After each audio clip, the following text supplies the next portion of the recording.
You will fail your way to greatness. Most people allow their fear of failure to outweigh their desire to succeed. When you're willing to fail again and again and again, when you make up your mind to become unstoppable, when you make up your mind to become a no matter what person, then that will then give birth to a part of yourself that you don't know right now. Imagine, if you will, being on your deathbed and standing around your bed, the ghost of the dreams, the ideas, the abilities, the talents given to you by life, and that you, for whatever reason, you never went after that dream. You never acted on those ideas. You never used those talents. You never used those gifts. And there they are standing around your bed, looking at you with large, angry eyes, saying, "We came to you, and only you could have given us life. And now we must die with you forever." See, most people stop short of their dreams and park and get off the highway of life because of the rejections of life. You will always be rejected. It's no big deal. Jack Canfield said rejection is a myth. It's not like when somebody says no and then they slap you. No, it's just, to me, make no your vitamin. Get excited about the no. Why? Because every time someone says no, that brings you another step to a yes. You're getting closer. Trust me, you will win if you don't quit.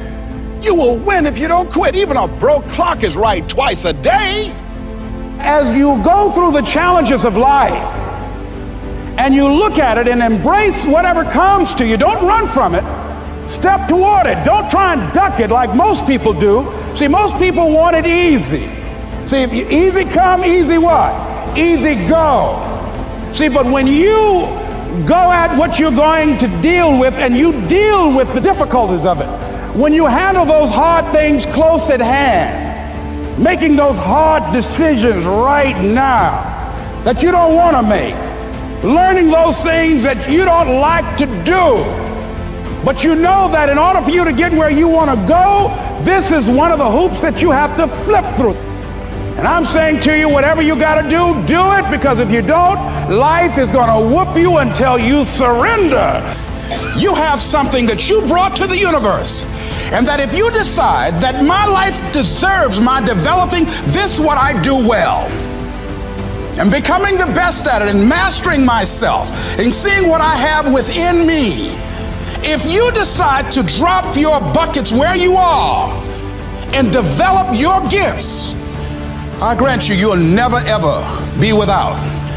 I grant you that your gifts will take you places that will literally amaze you.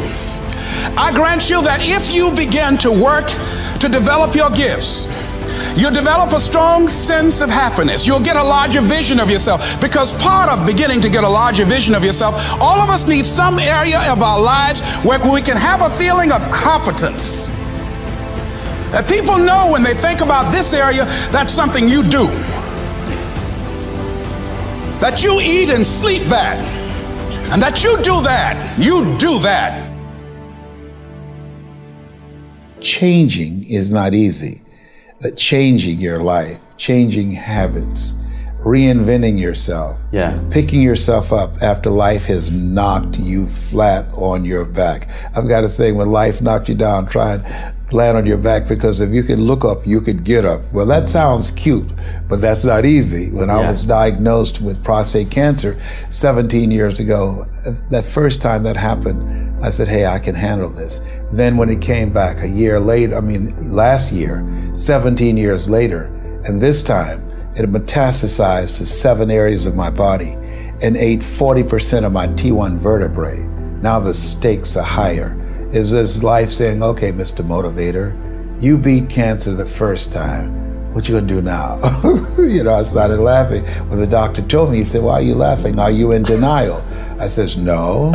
I said, I feel like Mother Teresa. He said, what do you mean? She said, Lord, I know you know how much I can bear. I just wish you to have so much confidence in me. I said, the stakes are higher. So I've got to dig in and got to fight more, because at the end of the day, life is a fight for territory. And once you stop fighting for what you want, what you don't want will automatically take over. And so it's a fight, it's a challenge in life every day. And what we have to do is embrace it. What we have to do is see it as a project to be worked on. In life, you will always be faced with a series of God-ordained opportunities, brilliantly disguised as problems and challenges. And so I see even cancer as a gift, as a God-ordained opportunity. If you died today, what dreams, what ideas, what talents, what books, what music, what leadership, what voice will die with you? There are a lot of people who are biting their fingers in fear that they might lose their jobs. But there are few people who have decided within themselves, I'm going to make it. Some people aren't waiting to be cut. Some people are moving on their own because they feel within themselves, I've got what it takes to make it. They're not afraid about tomorrow because of how they see themselves, because of what they feel that they deserve, because of what they feel that they can create for themselves. Because these people have decided, as they look at the future, as they look at themselves, there's a way. Where there's a will, there's a way for me to begin to create a way out of no way. And when you have that kind of consciousness, when you have that kind of spirit, nothing can stop you. Nothing.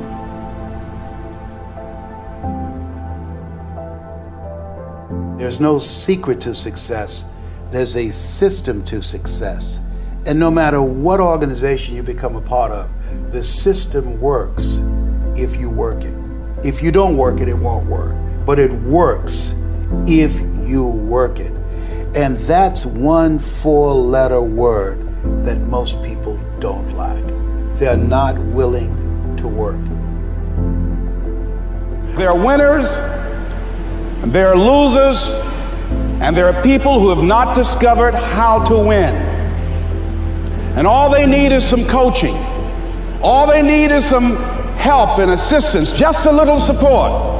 All they need is some insight or a different strategy, a plan of action to make some adjustments that will open up the key to a whole new future for them, that will give them access to the unlimited power that they have within themselves. That's all that they need. So what I want you to do is think about something you want for you, that's real for you, that's important for you, that will give your life some special meaning and power. And I don't even want you to say, I can do that. I don't want you to assume that. See, 5 years ago when I started out in this area, I would not have been able to make the mental leap that I would be up to where I am right now. I don't want you to begin to just psych yourself out. No. I want you to be able to say something to yourself that will enable you to maintain a level of integrity with yourself. That when you say this, even when you face tremendous setbacks, it will be a benchmark to keep you in the game, to keep you moving forward and experimenting and readjusting your strategy and your plan of action, continuously looking for ways to win. I think we have to reflect on, who am I?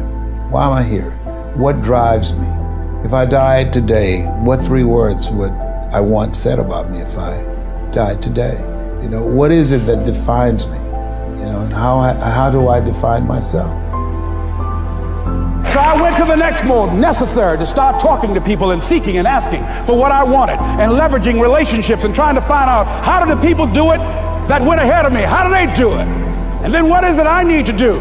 How is it I need to train myself, to develop myself?